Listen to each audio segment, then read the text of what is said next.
Efésios 4 explicado, guia prático e descomplicado.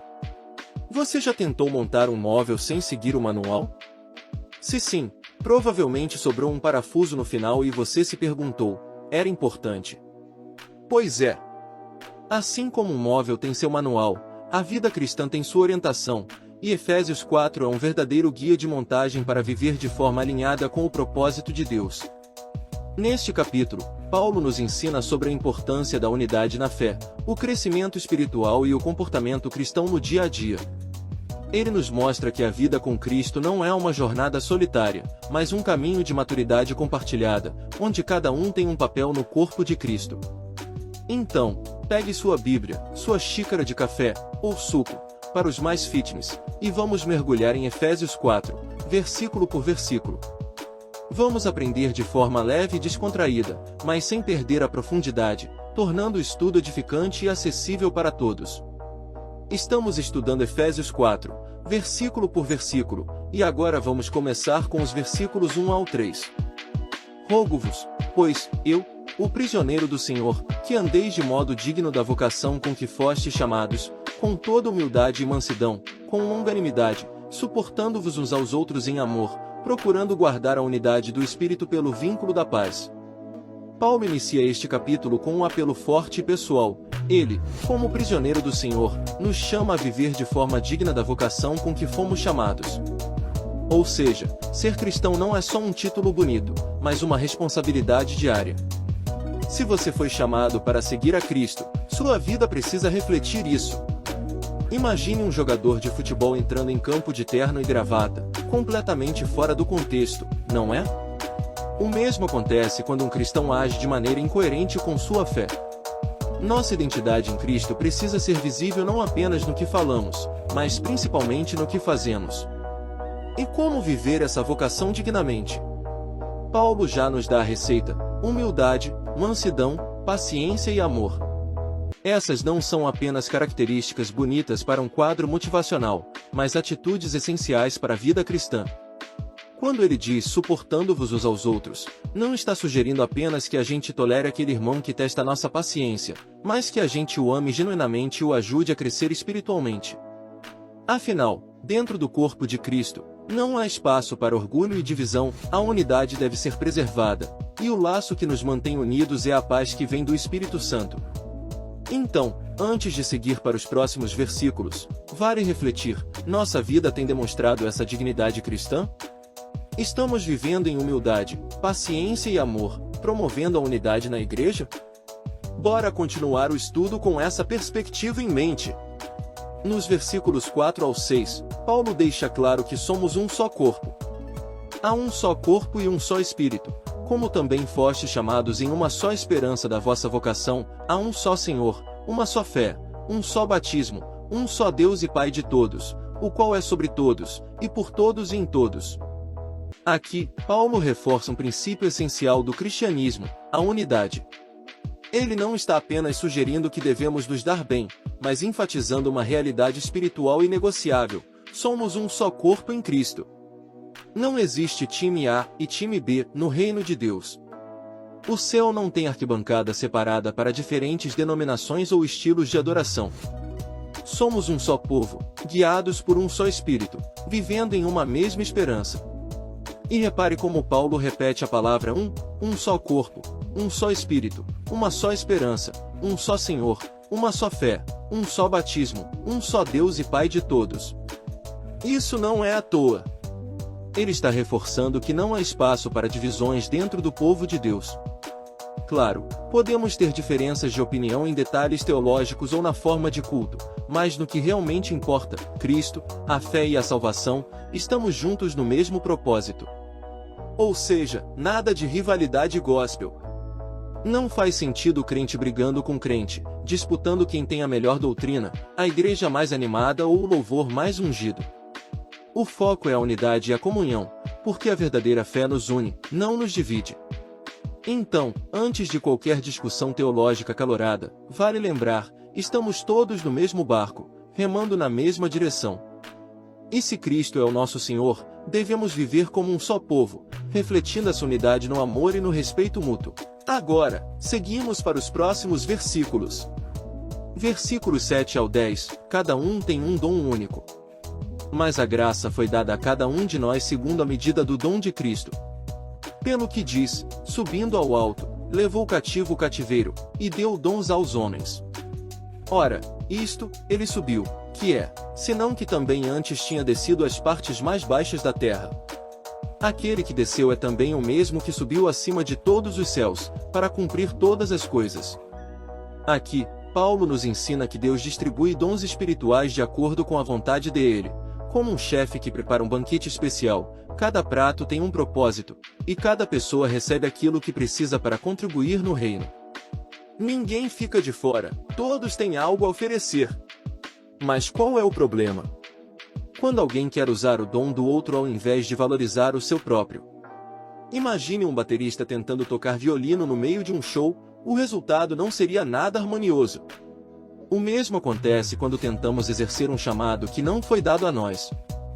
Deus nos criou com habilidades únicas para desempenhar nosso papel no corpo de Cristo. Paulo menciona que Cristo subiu ao alto e deu dons aos homens, e antes disso desceu às partes mais baixas da terra. Isso pode ser entendido como a encarnação e a vitória de Jesus sobre o pecado e a morte.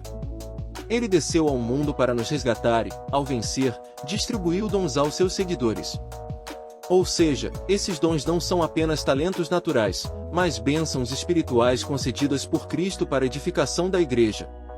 A aplicação aqui é clara: descubra o seu dom e use-o para a glória de Deus. Não há dom pequeno ou insignificante no reino, todos são necessários para que o corpo de Cristo funcione bem. Então, em vez de invejar o dom do outro, celebre o que Deus te deu e faça a diferença onde Ele te colocou. Versículos 11 ao 13, líderes espirituais e o crescimento do corpo. E Ele mesmo deu uns para apóstolos, outros para profetas, outros para evangelistas, e outros para pastores e mestres, querendo o aperfeiçoamento dos santos, para a obra do ministério, para a edificação do corpo de Cristo, até que todos cheguemos à unidade da fé e ao conhecimento do Filho de Deus, a varão perfeito, à medida da estatura completa de Cristo. Paulo nos ensina que Deus distribuiu funções dentro da igreja para que todos crescessem espiritualmente. Mas aqui vai um alerta: líderes espirituais não são celebridades gospel. O chamado deles não é para buscar aplausos, mas para servir e edificar o corpo de Cristo. No reino de Deus, não existe estrelismo, o foco é o aperfeiçoamento dos santos. Em outras palavras, pastores, mestres, evangelistas e demais líderes foram colocados por Deus para equipar os crentes, ensinando, orientando e encorajando cada um a cumprir seu papel na igreja. O objetivo não é criar fãs, mas discípulos. Além disso, note que a meta final dessa estrutura é levar todos à unidade da fé e ao conhecimento do Filho de Deus. Ou seja, o crescimento espiritual não é individualista, mas coletivo. Um líder que foca apenas em si mesmo ou em sua influência está fugindo do propósito de Deus. A verdadeira liderança cristã tem como alvo formar crentes maduros, que reflitam o caráter de Cristo. Então, se você exerce algum tipo de liderança na igreja, lembre-se, sua missão é servir e ajudar outros a crescerem na fé. E se você está sob liderança, valorize aqueles que realmente apontam para Cristo, não os que buscam holofotes. Agora, seguimos para os próximos versículos. Versículos 14 ao 16, maturidade espiritual.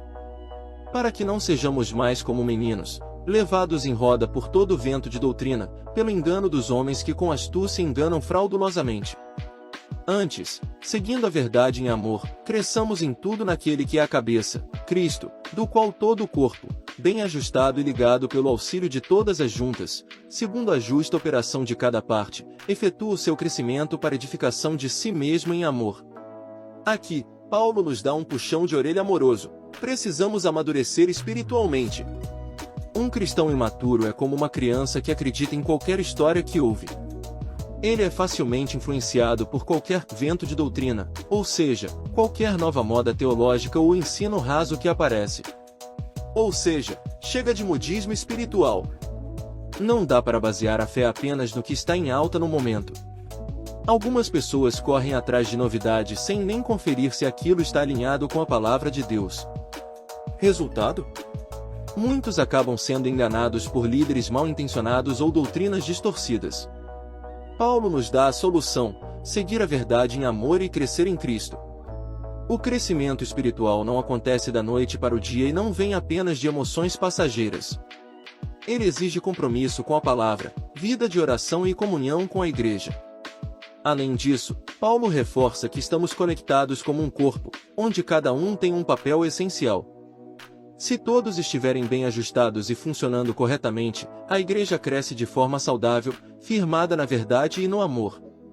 Então, a reflexão aqui é simples: estamos crescendo na fé ou ainda somos como crianças espirituais, acreditando em tudo que ouvimos sem conferir nas Escrituras? A maturidade cristã exige discernimento, e isso só vem com o estudo sério da Bíblia e uma vida comprometida com Cristo. Agora, vamos para os próximos versículos. Versículos 17 ao 19: Deixe para trás a velha vida. E digo isto, e testifico no Senhor, para que não andeis mais como andam os gentios, na vaidade da sua mente, entenebrecidos no entendimento, separados da vida de Deus pela ignorância que há neles, pela dureza do seu coração, os quais, havendo perdido todo o sentimento, se entregaram à dissolução, para, com avidez, cometerem toda impureza. Paulo faz aqui um chamado direto para a transformação de vida. Ele nos lembra que ser cristão não é apenas levantar a mão em um culto ou ter um versículo na bio do Instagram, é uma mudança real de comportamento. A vida cristã exige uma nova mentalidade e um novo estilo de vida, completamente diferente da antiga forma de viver. Os gentios, aqui no contexto, aqueles que não conheciam a Deus, viviam de acordo com suas próprias vontades, dominados pela vaidade da mente, sem discernimento espiritual, distantes de Deus e mergulhados em práticas que desonram o Senhor. E Paulo está dizendo: ei, vocês não devem mais viver desse jeito. Ou seja, se antes você era conhecido por suas tretas, fofocas, mentiras e atitudes impulsivas, agora é tempo de mudança. Um cristão não pode continuar preso aos mesmos hábitos que tinha antes de conhecer a Cristo. Nossa mentalidade precisa ser renovada pelo Espírito Santo. Paulo também menciona que aqueles que estão longe de Deus têm o coração endurecido e vivem sem sensibilidade espiritual. Isso significa que quanto mais uma pessoa resiste à verdade, mais difícil fica para ela discernir o certo do errado. É como se a consciência fosse ficando insensível, a ponto de não sentir mais culpa pelo pecado. A lição aqui é clara: não podemos mais viver como antes. Se fomos transformados por Cristo, nossas atitudes precisam refletir essa nova realidade. Seguir a Jesus não é só um rótulo, mas um estilo de vida que reflete a santidade e o amor de Deus. Agora, bora para os próximos versículos e ver como essa transformação acontece na prática. Versículos 20 ao 24, renovação da mente. Mas vós não aprendestes assim a Cristo, se é que o tendes ouvido, e nele fostes ensinados, como está a verdade em Jesus, que vos despojeis, quanto ao trato passado, do velho homem, que se corrompe pelas concupiscências do engano, e vos renoveis no espírito da vossa mente, e vos revistais do novo homem, criado segundo Deus, em verdadeira justiça e santidade. Paulo continua o ensinamento deixando bem claro: seguir a Cristo não é apenas mudar de religião ou frequentar a igreja aos domingos. É uma transformação total. Muita gente acha que ser cristão é como dar uma reformada na vida, trocar alguns hábitos ruins, mas sem mexer na estrutura. Mas não é assim que funciona. O Evangelho não é um remendo novo numa roupa velha. Jesus não veio para consertar pequenas partes do nosso caráter, ele veio para nos fazer uma nova criatura. E como essa transformação acontece? Primeiro, despojando-se do velho homem. Isso significa abandonar os hábitos, pensamentos e atitudes que pertenciam à nossa vida antes de Cristo. O velho homem é movido pelo engano do pecado, sempre inclinado a fazer o que desagrada a Deus. Segundo, renovando a mente, a mudança começa de dentro para fora. Precisamos permitir que a nossa maneira de pensar seja moldada pela Palavra de Deus e pelo Espírito Santo. É por isso que ler a Bíblia, orar e buscar comunhão com Deus são tão importantes. Terceiro, revestindo-se do novo homem. Aqui não se trata apenas de parar de fazer o que é errado, mas de assumir uma nova identidade. O novo homem é criado segundo Deus, em justiça e santidade. Ou seja, um verdadeiro cristão reflete o caráter de Cristo em suas atitudes, palavras e pensamentos. O desafio é diário. Abandonar o velho homem e se revestir do novo requer compromisso e esforço. Mas o resultado vale a pena, uma vida transformada que glorifica a Deus. Agora, vamos para os próximos versículos e ver como isso se aplica no dia a dia. Versículos 25 ao 32, vida prática do cristão. Paulo agora dá um verdadeiro checklist do comportamento cristão. Não mintam, versículo 25, seja verdadeiro. Não se irrite facilmente, versículo 26, fiquei nervoso e pequei não é desculpa. Trabalhe honestamente, versículo 28, nada de atalhos para ganhar dinheiro. Palavras edificantes, versículo 29, se não for para edificar, melhor ficar calado. Não entristeça o Espírito Santo, versículo 30, ou seja, evite atitudes que afastam a presença de Deus. Perdoe, versículo 32, lembre-se, Cristo nos perdoou primeiro. Concluindo, Efésios 4 é um verdadeiro manual para a vida cristã. Ele nos ensina que devemos viver de maneira digna, buscar a unidade, amadurecer na fé e refletir Cristo em nossas ações. Agora que entendemos esse capítulo, a pergunta é: como podemos aplicá-lo no nosso dia a dia? Simples. Busque a unidade na igreja. Sem briguinhas desnecessárias. Descubra e use seus dons. Deus te deu um propósito. Deixe a velha vida para trás. O passado ficou no passado. Seja um cristão prático. Menos discurso e mais ação. Então, bora viver isso na prática. Afinal, ser cristão não é só sobre o que acreditamos, mas sobre como vivemos. Se essa mensagem falou ao seu coração, deixe seu like e compartilhe com aquele amigo que precisa ouvir isso hoje. Se você está no YouTube, inscreva-se no canal e ative o sininho para não perder os próximos vídeos. Se está no Facebook, curta a página para acompanhar tudo por aqui. No próximo vídeo, vamos mergulhar em Efésios capítulo 5, então já se prepare para mais aprendizados. Que Deus te abençoe e nos vemos lá!